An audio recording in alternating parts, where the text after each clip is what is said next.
bokota la famille, bokota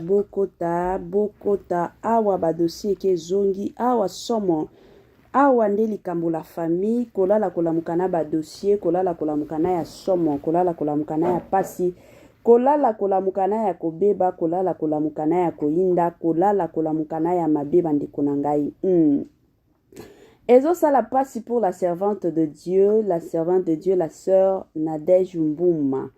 Bandeko nanga eza penza makambo, ba dossier eza awa, ba dossier ya somo, ba dossier ya kobeba, ba dossier ya koyindisa, ba dossier nde ba dossier. Kande boyebi na Congo na biso kandenge to bandi janvier, bandeko nanga toyaka toujours janvier ya ba dossier, janvier ya makambo, janvier ya somo bandeko nanga na ndenge moko ya somo penza mingi makasi. Ba meilleur vœu nano na balandi nyonso ya kisongi officiel ba o nyonso balanda kapinza kisongi officiel de partout dans le monde. En tout cas toye ko souhaiter bino ba meilleur vœu ya année à 2025. Prière na biso ezaka keno année oyo ememela bino ba bonheur, ba bénédiction, ba succès penza ya makasi. O nyonso bawando luka pendant bane belé botikala ko joangote botikala ko mona ngote botikala ko simba yangote. En tout cas prière na biso na awa na kisongi eza que Nzambe alola apesa bino o nyonso bolukaka pendant des années et des années. Peut-être ko lukaka ko bota ti lelo otikala ko simba mwana te. En tout cas prière na biso eza que année oya 2025 avant esila o simba mwana na yo pe na maboko. Soki ozalaka na problème ke non olukaka nde musala ezoya te, musala ezomona na te. En tout cas prière na biso pe ezaka ke non année oya 2025 avant esila Nzambe ya lola asalela yo ngolu. Nzambe alola amona yo, Nzambe alola a visiter yo année oya 2025 yo pe o zwa musala. Soki ezalaka voyage, olukaka voyage pendant des années, mosusu ba ibi yo mbongo, mosusu voyage esimbaka te. En tout cas, prière na biso ezaka keno, année oya 2025, Nzambe alola afongola ba porte, yo pe osala voyage na ndenge moko ya ma. Congolais partout oyo ozali na monde entier, offre oyo ezali spécial pona yo parce que ozali mwana mboka, mabele ya mboka batekelaka ngo bapaya te. Congolais tala mabele oyo ezali komonana ezali plat à 3 minutes ya boulevard Lumumba, route nationale numéro 1 awa na kati ya Maluku, à quelques minutes ya péage ya Menkau oza mobimba na $750 ya pamba, ozui 15 mètres sur 20 na yo, y compris les documents administratifs na kati. Donc okozwa ba document ya quartier, okozwa ba document ya commune, okozwa tous les documents possibles oyo esengaka mutu azwa pona parcelle na ye. Pe oza na possibilité ya kosomba a crédit soki ozosomba plus. Ah oui, tolobaki te, tolobi bien, y compris les documents. Opesi mbongo na yo, oza na droit ya terrain 15 mètres sur 20, ozali na droit ya ba document administratif nyonso tu. Sensibilisation na système moko bio, na système moko gu, na système moko kitoko la famille, ba mapango ya koteka yango wana kande tolobaka sombaka lupangu pona yo moko, somba lupangu pona bana na yo, somba lupangu pona lobi na yo ekozala toujours malamu. Ebele ya batu totalaka na biso lobi te, ebele ya batu totalaka na biso ka lelo. Omona batu baoloba kaka nga l'essentiel na zoliaka na nga lobi na kokufa na nga na somba lupangu pona nini. To somba ka ba mapango bandeko na nga toyebaka lobi na biso te. Mosusu okoki kotia na makanisi ke na kokufa, peut-être kokufi na yo te, oketi 80 ans, oketi 90 ans. Mosusu ezalaka bongo. Mosusu okoki kokufa, mais rappelle-toi que ozana bana na yo pe bakozala na besoin un jour baya kovanda bisika o ba parents na bango basombela bango. Soki lelo oyo zate, l'essentiel okoyeba ke bana nanga ba otelingana te, bana nanga bakozala na mwa bisika na bango ya kovanda ekozala malamu et encore malamu mingi. Voilà. Bonjour, bonsoir et surtout bon après-midi. Et cela ne dépendra qu'à l'heure à laquelle vous allez nous suivre. Bienvenue surtout sur notre chaîne Kisongi Songi officielle. Bienvenue na balandinyon soyakala. Bienvenue na ba onyon soya sikakande tolobaka. Boye imalamu na chaîne na biso. Chaîne moko ya kitoko, chaîne ya ba analyse, chaîne moko ya ba information, chaîne moko bandeko nanga. Oyo toyaka kopesa batoli, chaîne oyo toyaka kotonga se kotonga. Wana eza chaîne na biso. Na osenga na bandeko nyonso soki eza mbala liboso oye kokota na chaîne na biso ya Kisongi Songi officiel. En tout cas kobimaka aboyete na osenga na yo osabone massivement. Tango ozo sabonaka massivement bongo kobosa na pete koklikaka sur ngonga ya notification. Malama ngonga wana ezalaka ke chaque fois que Kisongi Songi officiel a bando tiaka ba vidéo ya sika bandeko nanga bokozala directement et encore informé na ndenge moko ya kitoko pe ya malamu mingi makasi. Bandeko nanga lelo toye na dossier ya sika toye na dossier ya somo concernant la servante de Dieu, la sœur Nadège Mbouma. Bandeko nanga kande ba yebisaka biso tambola na mokili omo na makambo. Mokili oyo ezaka na ba dossier ya sika, mokili oyo ezaka na ba dossier ya somo, mokili oyo ezaka na ba somo. Mama 2024 Gavker to yelibino solution. Bon ba problème ya trompe, fibrome, myome, kyste, règle abondante. Gavker to zalina solution. Yo oyo kota ménopause atana 65 ans na Gavker oko simba mwana. Ebongo oyo etali si ekimayo kimobali etelemaka bien te awa yo kayango etelemi. Ebongo oyo etali loposo vergetu babengi nduta olingi okima suki pe mandefu ya pembe benga biso na lombango po awa tozali na solution moko durable. Ba produit na biso nyonso ezali 100% naturel pe esalemi na ba plante na ba industrie ya Angleterre pe Allemagne. Benga biso na numéro oyo plus 44 74 05 65 35 48. Gavker solution ya santé na yo.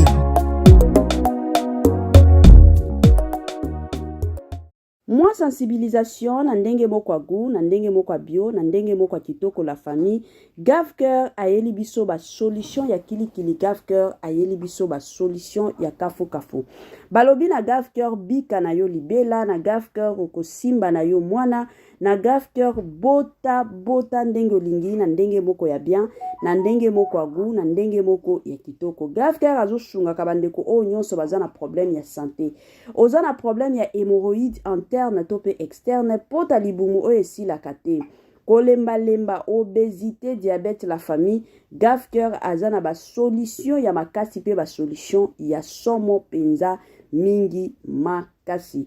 O etali problème ya ba papa to yebi ke ezana ba papa mosusu lelo o ba mama bakomi ko ima ba mama bakomi ko tala libanda. Gavker azana ba solution ya makasi pona ba papa. Komi tungisa lisusu te kolela te benga Gavker na lombangu. Gavker aya kosunga yo na système moko pe na ndenge moko ya kitoko penza mingi makasi. Voilà. Bandeko nanga lelo toye na dossier lisusu ya sika, toye na dossier ya somo, toye na dossier sur dossier. Kande boyebi biso biso toza batu o toyaka toujours na ba dossier. Donc soki bomoni vidéo ya sika ekoti, c'est que dossier pe ya sika ekoti. Lelo dossier na biso eza dossier concernant la sœur Nadège Mbouma. Biso nyonso toyebi ye aza mwasi ya papa na biso papa Atoms. Lelo o dossier ekoti. Ebele abatu deja bakolinga bayeba eza dossier nini. Ba mosusu bakoloba mama yo kotaka na dossier mbala moko to yoka nini ezo salema nini ezo tambola concernant la servante de Dieu. Bandeko nanga na boy nanga kolobe bele kande bolobaka bino pe na koloba to boy na biso koloba lelo ebele na olinga vraiment na tie la bino makambo oyo na memeli bino lelo toyo kango biso nyonso na bukebi et après to ozonga pona koya kosala analyse na biso ka ndenge to mesana kosala ba analyse la famille to landana nos messages et on se retrouve juste après. Les deux autres prières, j'aurais voulu les faire en aparté, mais l'esprit me l'impose.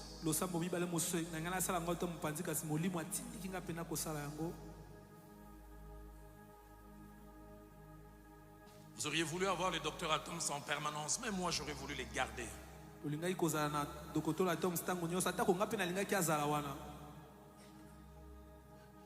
je sais que son appel va au-delà de l'église locale.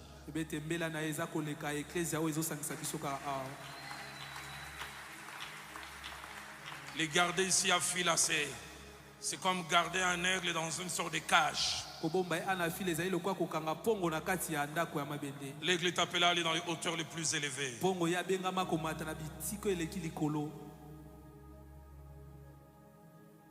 Si nous les gardons, nous allons l'amoindrir et nous allons les frustrer. Nous allons frustrer celui qui a placé en lui cet appel.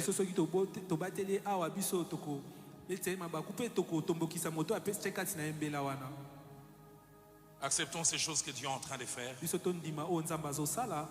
car il ne se trompe jamais. Amen. Mais je sais qu'il n'a pas coupé les ponts. Il est toujours celui qui porte la vision. C'est celui qui chapeaute. Il ne m'a même pas donné le go de dire cela, mais je me sens la liberté de le faire. Au fait, en parlant, c'est vraiment pas de ça que je voulais parler. Je voudrais qu'on s'élève tous parce que c'est très important ce que nous allons faire et ce que je vais faire.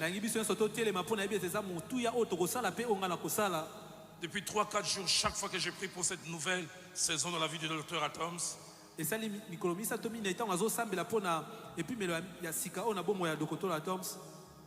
deux moments dans mon cœur, mais c'est attaché à Maman Nadège.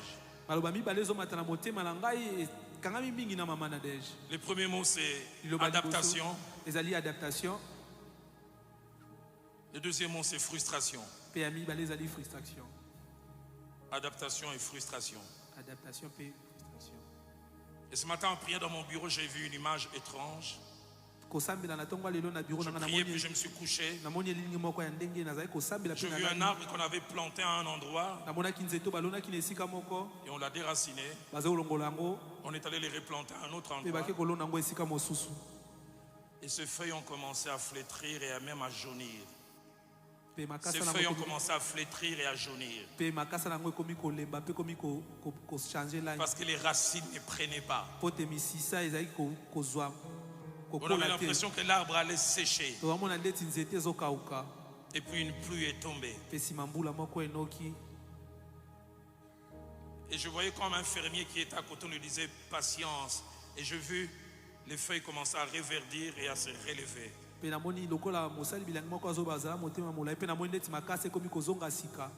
Chacun compris pour mon fils, le docteur Atoms, c'est pasteur Nadège. Dieu me dit là où il les amène, Maman Nadège aura un problème d'adaptation. Apparemment, on dirait qu'elle aura difficile à trouver sa place. Très bien, comme elle aime. Mais je sens aussi comme un empressement. Elle veut que tout de suite les choses aillent et se passent comme elle veut. Mais ça finira par aller. Mais Dieu me dit aussi de prier pour le docteur Atoms parce que Maman Nadège commencera à exprimer ses frustrations à la Maman Nadège. Est-ce qu'on peut lever nos mains? Seigneur, merci pour cette saison. Elle est voulue par toi. De la même manière, les parents de Samson ne comprenaient pas pourquoi Samson va chez les Philistins. Mais toi, tu savais. Je te bénis pour cette saison. Je te bénis pour les choses que tu as commencé à faire. Je te bénis pour l'adaptation facile du docteur Atoms. Et tu m'as montré que celle de Maman Nadège sera un peu difficile. Mais elle finira par marcher. Je déclare que le diable échoue et il échouera.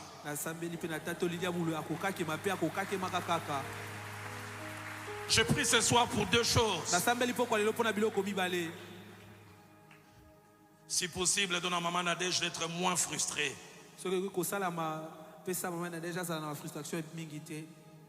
Mais de deux, si jamais elle est frustrée, aide-la à présenter ses frustrations de la bonne manière pour que les couples ne souffrent pas. Et si jamais il a présent de la manière, donne au docteur Atom ses capacités que tu lui as données jusqu'à présent pour gérer sa Nadège comme il a toujours fait.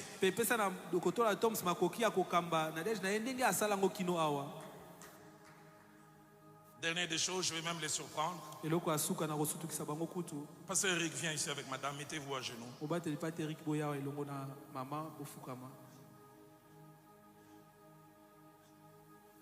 Il n'est pas en tenue sacerdotale. Lèvons tous nos mains.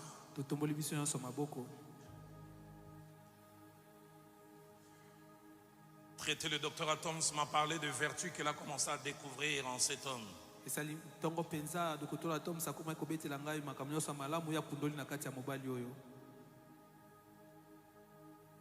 Eric, je ne sais pas si docteur Atoms l'a dit un jour. Il y a 4 ans, il est venu dans mon bureau, on parlait, on priait.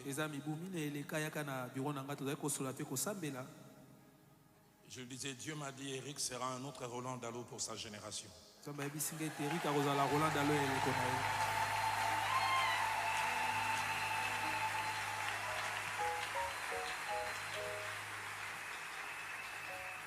Eric, ton épouse et toi, vous n'avez encore rien vu. Dieu ne fait que commencer avec vous.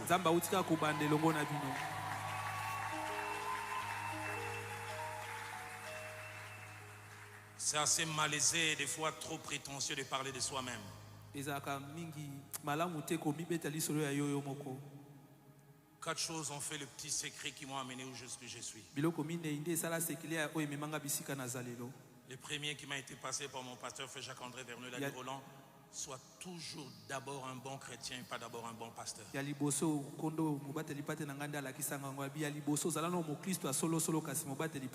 Pas d'abord un bon prédicateur, mais un craignant Dieu. Il m'a dit, ne parez pas à soi. Papa, je prie que ce premier secret qui m'a amené jusqu'où je suis soit le partage d'Eric et sa femme. Des vrais enfants de Dieu, des craignants Dieu. Deuxième secret, la simplicité de cœur. Quoi que Dieu fasse par vous, ne vous gonflez pas. Considérez toujours que tout vient de Dieu et Dieu est l'acteur principal. Papa, c'est cette vertu, la deuxième, je la vois en Eric en sa femme, mais je prie qu'elle grandisse davantage. Tu m'as appris, comme en Amérique, à entrer à la Maison Blanche. Mais tu m'as appris aussi à aller dans les ghettos de New York.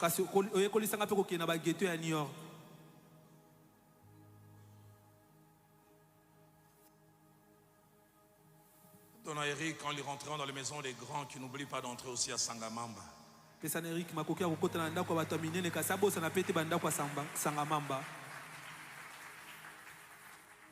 Donc lui, Seigneur, quand il recevra un entrepreneur, un homme d'affaires au bureau, qui n'oublie pas de recevoir ses pousse-pousseurs aussi au bureau.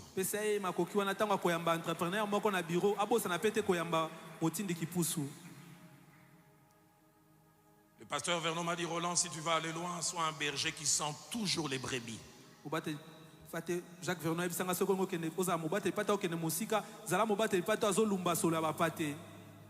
qu'Eric sente toujours les brebis avec sa femme.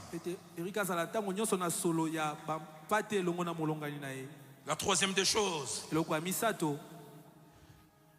tu m'as dit, Roland, ne poursuis jamais l'argent. N'en fais jamais ta quête. Je ferai qu'il te suive.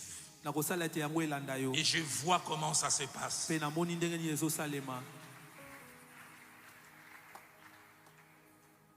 Je sais que cette vertu, la troisième, est leur partage. Mais qu'elle demeure.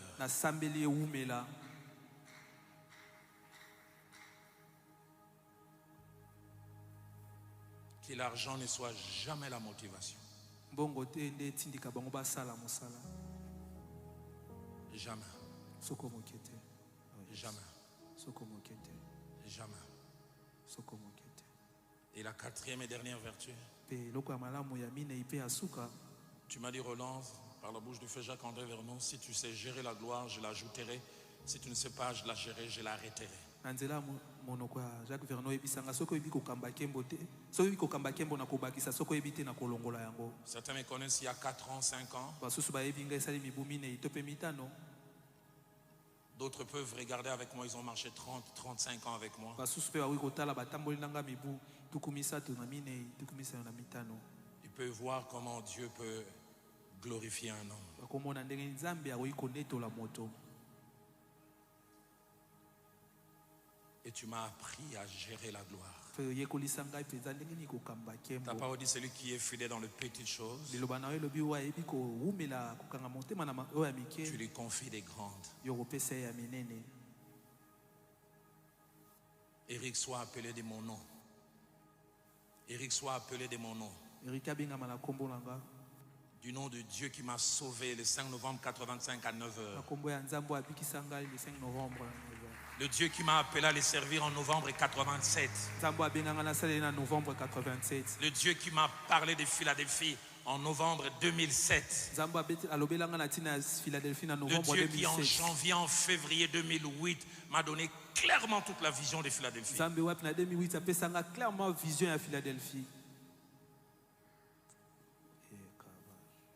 Entre dans la meilleure saison de ta vie ministérielle.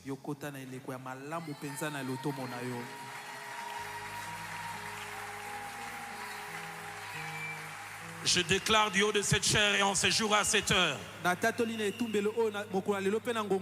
qu'au-delà des nombreux enfants spirituels que Dieu te donne, avec ton épouse, je verrai ces enfants physiques.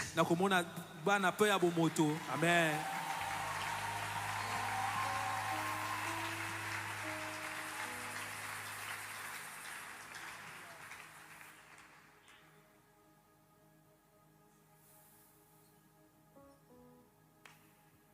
Eric, le jour qui vient,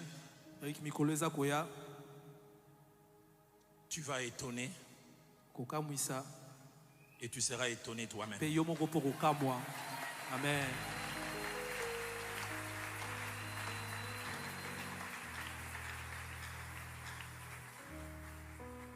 Sois toujours loyal et fidèle à ton père, à Toms.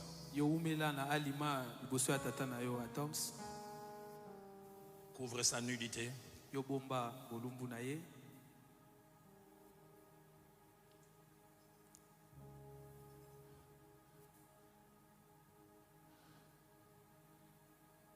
sois fidèle à ta femme aussi. Dieu met un cœur, c'est moi qui vous fais lever.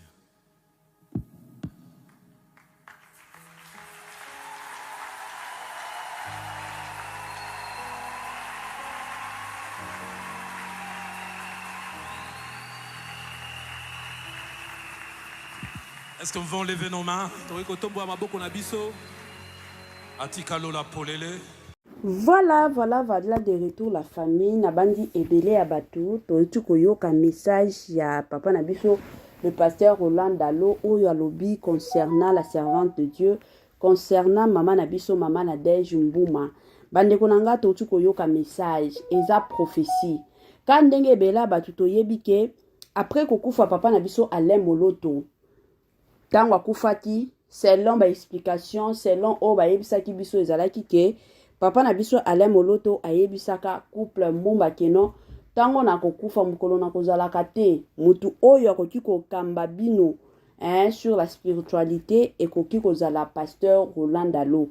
Yango tomonaki après kokufa ka ya papa Alain mama Nadège na mobali na ye bakomaki kokota na église Philadelphie ya papa na biso Roland Dalo.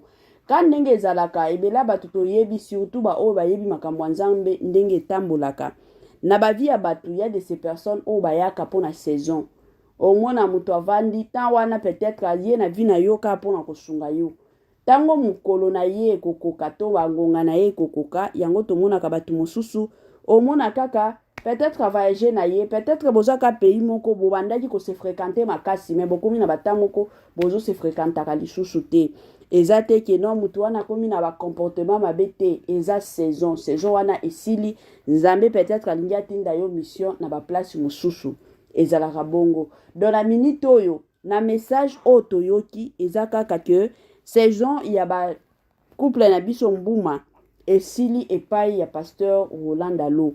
Donc Zambe abengi bango pe na ministère na bango. Bango pe bakende kobanda ministère na bango. Selon message ministère na bango eza ministère moko ekosalema na Congo te. Donc bazo kende na mboka mopaya. Des places bazo kende kobanda ministère na bango ezala côté ya mama Nadège, ezala côté ya papa na biso Atoms. Donc ministère ya sika e bandi na vi na bango bande konanga na système moko ya somo penza mingi. Congolais partout oyo ozali na monde entier, offre oyo ezali spécial pona yo parce que ozali mwana mboka mabele ya mboka batekelaka ngo bapaya te. Congolais tala mabele oyo ezali komonana ezali plat à 3 minutes ya boulevard Lumumba, route nationale numéro 1 awa na kati ya Maluku, à quelques minutes ya péage ya Menkau oza mobimba na $750 ya pamba, ozui 15 mètres sur 20 na yo, y compris les documents administratifs na kati. Donc okozwa ba document ya quartier, okozwa ba document ya commune, okozwa tous les documents possibles oyo esengaka mutu azwa pona parcelle na ye. Pe oza na possibilité ya kosomba a crédit soki ozo somba plus. Ah oui, tolobaki te, tolobi bien, y compris les documents. Opesi mongo na yo, oza na droit ya terrain 15 mètres sur 20, ozali na droit ya ba document administratif nyonso tu.